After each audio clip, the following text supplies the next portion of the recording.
I think it's going to be very hard to be able to stick to the game plan and try to play it safe with an Aussie crowd. Oh man, I try not to make it bigger than what it is because at the end of the day, it's just a fight. But I think the Aussie crowd is definitely going to play a massive part. The AllStar app, the #1 app in the business. UFC, Bellator, One Championship, PFL, and more. Get the app right now. Link in description. Yeah, it's interesting because Asians, they don't really grow beard. I We mean, look don't at me, go. man. I can't grow anything. It don't come out. That's what makes me feel like I've got some. I don't know. I think Japanese people they can grow beards. I think they can grow like a nice long goatee, but not a beard. So I kind of question is where I get this beard from. Well, it's the Fu Manchu is an ugly thing. I'm gonna tell you right now. I don't want that. That's the But it last makes thing. you look like some grand master. You know what I mean? It Yeah, feels like you got. yeah, it does. Some Wu-Tang Clan type shit, huh? Hmm. All right, man. I was speaking with Jamie Malarkey last week, and he was telling me about the story of you guys. You guys met as teenagers, I believe, on the amateur Yeah, circuit, and yeah. both of you guys had the same dream of like going to the UFC back then, The and same now, goals. yeah, now it's like, isn't it a crazy, crazy world, man? That you guys are like, it's less than 5% chance of achieving that, and then fighting on the Mm, same card. When you look back at that yeah, and thinking of like being wanting to be on that stage, and now you are on that stage, like yeah. it blows your mind a little bit. It does because like even when we were like amateurs and stuff, we even said like to get to the UFC, we were willing to fight each other, and because at that time I wasn't cutting any weight. I was fighting at welterweight when I was an amateur. He was fighting at lightweight. He was fighting down at featherweight when he started off his pro career, and I was just starting to drop my weight and get down to featherweight as well. And then we'd always hang out and stuff. We were more than just teammates and training partners. We were like actually good friends. Like he lives in the Central Coast. He'd always come down to Sydney. He'd stay at my house. We'd go out. We'd party together. We'd hang out together. So yeah, we were like really close friends. But like we knew deep down, like we even said to each other, we were like, if it comes to it, and me and you are the top two guys in the country to get signed, and we have to fight each other to prove who's going to get signed next. He goes, we'll do it, and we just shook on it. And then the actual crazy thing about the actual crazy thing about him getting signed was I gave him like I found out there was going to be a spot open on the Melbourne card that he debuted on, so I gave him a heads up and was like, "Hey, get onto this card. There's going to be an open spot." And then vice versa, when he got injured for Auckland, he messaged me straight away and he was like, "Hey, bro, I've hurt my I forget what injury it was, but he said he hurt himself, and he says I'm not gonna make UFC Auckland. Tell your manager, tell whoever to hit up the UFC and put your hand up for this short notice fight." I was like, man, so it kind of went full circle. So it that in that sense of us being able to get to the UFC both through each other is kind of even more insane if you add that to the story as well. Yeah, man, it's phenomenal, man, hearing stuff like that happen and you guys reaching your goals. Do you guys have a little side bet though, like who gets the performance bonus? Like, you know? All I know is whoever gets it is shouting the other dude. So like he's gonna be shouting us drinks all night and food. Yeah, So it doesn't matter who gets it. The other yeah, one's shouting. Whoever gets it, shouting the beers and shouting the food. So yeah. It's gonna be a wild weekend in Perth, man. And also, since you're fighting in Australia, and I know you got this thing with KFC, like, and they've responded to your post as well. Have you ever talked to them about like getting some kind of sponsorship deal or doing something with KFC in Perth or what?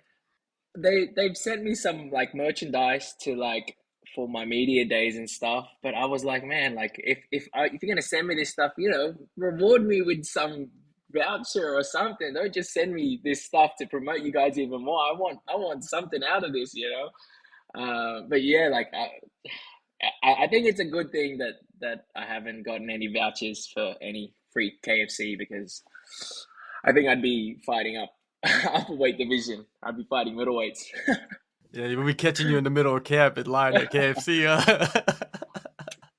like look at someone on Instagram just like Yeah, shooting you someone live. breaks the news. What are you doing here? You're fighting. You're 3 weeks out. You're at KFC lining up getting a family feast. For real. Get the bucket. Get the Now bucket. you wanted on Perth. You got your wish. Was it difficult to get matched up, especially when you're trying to get people to fly over to your country? I mean, usually no one talks shit about like other fighters from like let's say fighters from this side of the world flying over to the U.S. There's never a deal with Mm, that, right? But then when you got mm, the mm. reverse, there's some kind of like I Always guess someone complaining. yeah Yeah. yeah yeah. No, it was pretty easy. Because we had so much of a heads up notice of it. It was going to be easy, but they said like they were willing to like get me to fight at the end of last year in like November, December. But then they said if I fought around that time frame, that it would be kind of iffy to get me an opponent on Perth. So I was like, you know what? I'd rather wait it out and be able to fight in front of my friends and family again than to fight in November, December, and then miss out on this sort of like golden opportunity. So, yeah, Do you feel like fighters in North America they're privileged privileged. In what sense? In what in the sense? sense of like a lot of them don't want to leave North America to fight?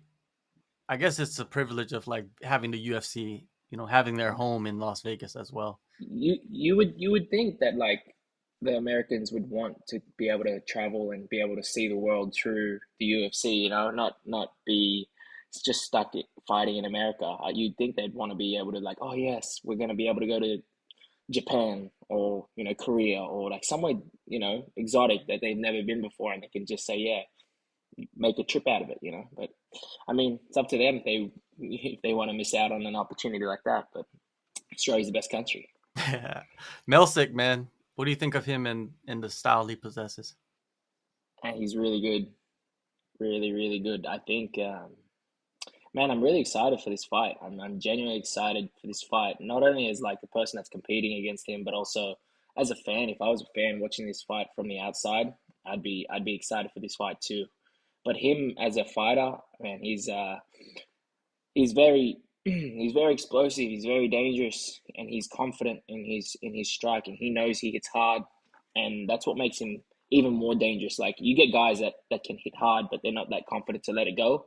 He hits hard, and he's confident that he knows that he hits hard, so he's going to let it go.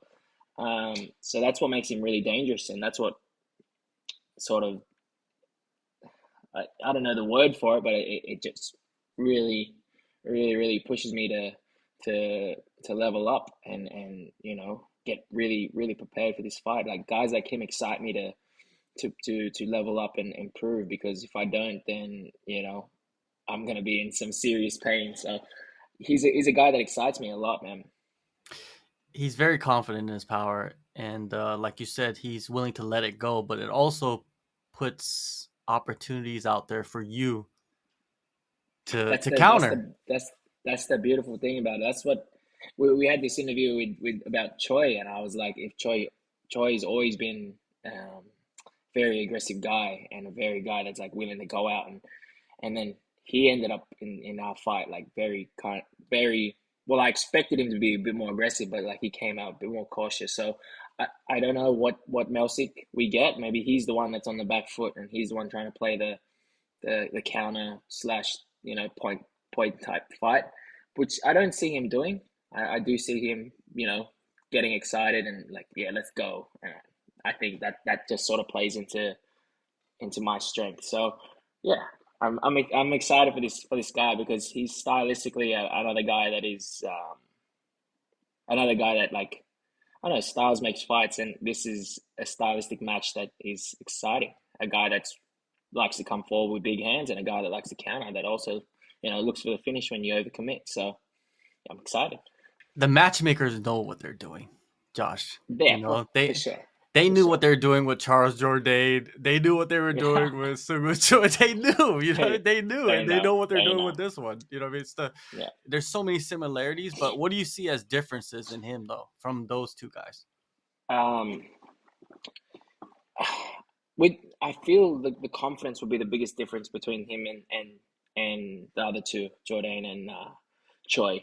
Um, and yeah, I think he truly does believe he's like he's gonna have that next level striking in anyone in the whole division. So I think he with him, I think he's the biggest difference between them, the other two, and him is that he's gonna be very confident. He's yeah, he like I said, he cracks, and he's confident that he knows he cracks. Um, but other than that, to be honest, there's not much difference in style or in yeah, like in anything. I think if anything, I still feel out of all the guys that Jordan was probably still the most dangerous in terms of like submission threat. He could knock me out. He's got a gas tank. He could tire me out, and finish me by trying to tire me out. So like I think Jordan was still probably the most dangerous in terms of ways to get the job done against me. But yeah, Melsik again. He's a good challenge, and I'm excited for this guy. Like I don't know how to put it, but he's definitely forced me to level up and improve. This is not your first time fighting in Perth, right? You fought in Perth in the past? No, this would be the No. first time. Okay, okay, First time. Yeah, okay, yeah. okay. Like But on the local scene, I've never fought. I've never fought in person. No, never. okay, okay. Um, how's the Aussie crowd gonna play a factor, dude, in this fight? Because I Man, think it's gonna be insane. it is. I think so too. I think it's going to be very hard to be able to stick to the game plan and try to play it safe with an Aussie crowd. Oh man, I try not to make it bigger than what it is because at the end of the day, it's just a fight. But I think the Aussie crowd is definitely going to play a massive part in a lot of the how the guys perform in Perth. So I think that it's going to be a good night. I think the crowd's going to g us up, and it's going to be a very Brazilian type crowd. I feel. You're very confident in your skills. Have there ever been a fight, or have there ever been a moment where your confidence kind of dwindled down a little bit due to circumstances? Against Jalen Turner. Yeah, that was probably the only time I ever felt like, man, this is like when I was standing across the cage from him, and I just go like, this is actually happening, and then you sort of like run to the middle, and you guys sort of shape up, and then I just realized this guy is massive. This guy is huge, and I was like, okay, that's all right. We can deal with big. So I sparred with big boys before, and then I think like one of the first exchanges, I just realized this guy is quick as well as he is rangy, and I was like, yeah, that's that kind of made me like, fuck, holy shit, time to sort of take a step back and reassess it. So that was probably the only time that I ever felt in the cage that I was like, I was outgunned, I was outsized, I was outspeed, I was out of shape. So like, I think he had everything in terms of everything. According to the fight, he had everything, and yeah. Yeah, but you seem like you learned so much from Oh that yeah, oh experience. yeah. It was an ass whooping that I gladly sort of accepted. That was like, you know, that was gonna. I think I needed something like that. I needed somebody to kick my ass into shape and kick my ass and really put things into perspective of like I can't do what I was doing before. I have to be, you know, a bit more a bit more switched on with a lot of things, and that ass whooping was like a really good lesson. And they always say, I see a lot of people say that they say, losses are lessons, but not really. I've seen guys take the same L over and over again with the same thing. They don't really learn from it, but that was definitely one of those lessons that I needed to learn the hard way.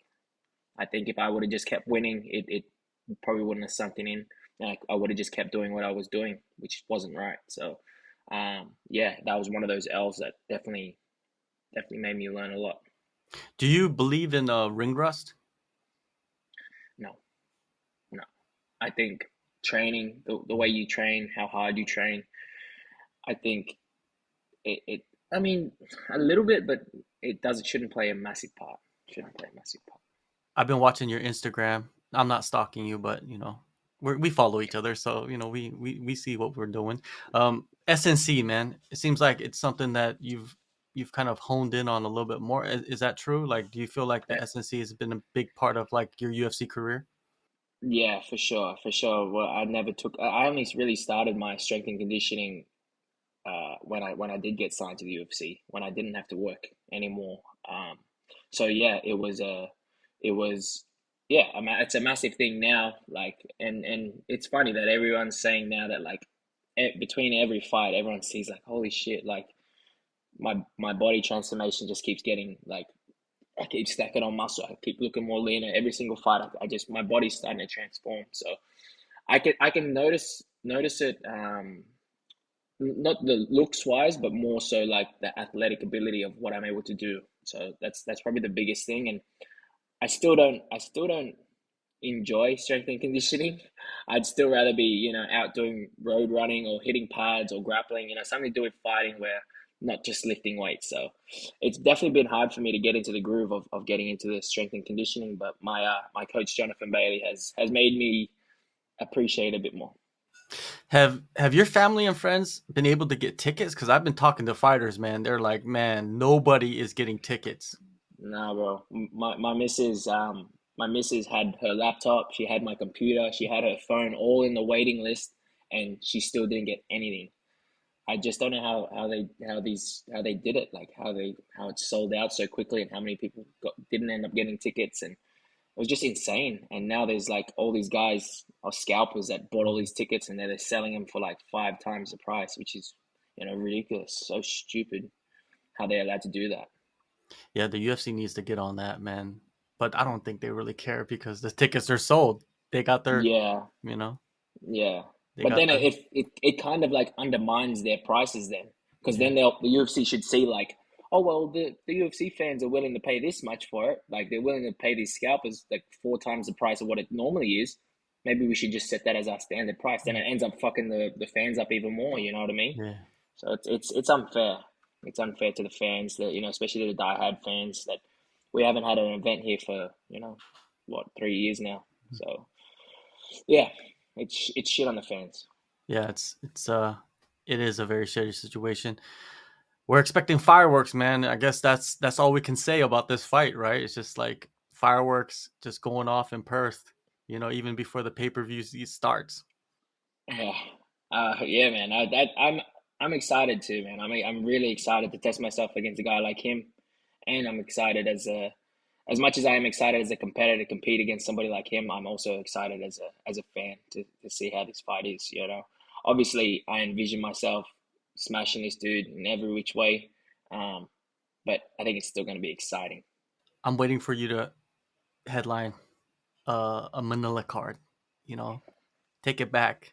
Take it. That's what I'm waiting for, man. That's what I'll go to that. I'll go to that. We we need to get a couple more W's, bro. We got to get Yeah. some. We got to get some more eyes looking at me and a couple more W's and a couple more against a couple of W's against kind of bigger names in the division. Um, and then let's do it, man. Like I obviously would love to headline, even just a headline for the UFC would be amazing. But to headline in the Philippines, that it would be Yeah. a dream come true. That would be definitely like I could die happy after that one. Mhm. That would be good. Yeah, the fans over there they will come out like Yeah, they love fighting out there, man. They love it. February 11th, UFC 284, Perth, Australia. Josh, thank you so much, man. Go in the descriptions, thank download you, the AllStar app. Appreciate the time and yeah, all the best in the fight, man. It's a wild one. thank you, bro. Thank you. Can't wait.